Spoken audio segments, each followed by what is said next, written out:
قارون موسیٰ کی قوم میں سے تھا، پھر وہ ان پر زیادتی کرنے لگا،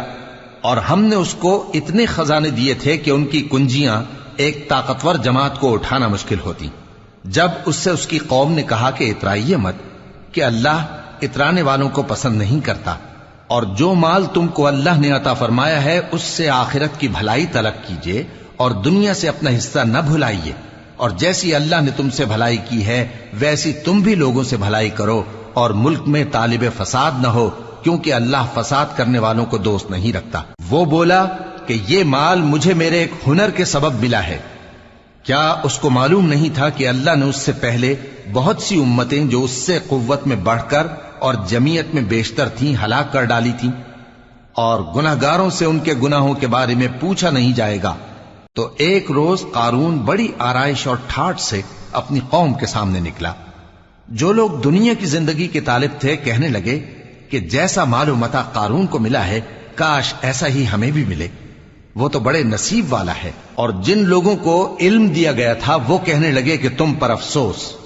مومنوں اور نیکوکاروں کے لیے جو ثواب اللہ کے ہاں تیار ہے وہ کہیں بہتر ہے، اور وہ صرف صبر کرنے والوں ہی کو ملے گا۔ پس ہم نے قارون کو اور اس کی حویلی کو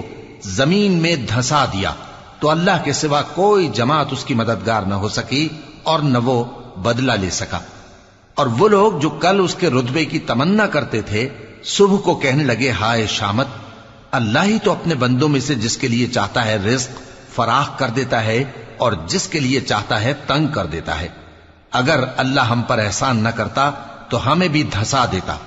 ہائے خرابی،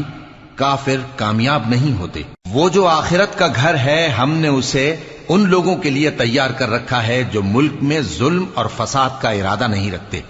اور انجام نیک تو پرہیزگاروں ہی کا ہے۔ جو شخص نیکی لے کر آئے گا اس کے لیے اس سے بہتر صلہ ہوگا، اور جو برائی لائے گا تو جن لوگوں نے برے کام کیے ان کو بدلہ بھی اسی طرح کا ملے گا جس طرح کے وہ کام کرتے تھے۔ اے پیغمبر، جس اللہ نے تم پر قرآن کے احکام کو فرض کیا ہے وہ تمہیں پہلی جگہ لوٹا دے گا۔ کہہ دو کہ میرا پروردگار اس شخص کو بھی خوب جانتا ہے جو ہدایت لے کر آیا، اور اس کو بھی جو کھلی گمراہی میں ہے۔ اور اے نبی،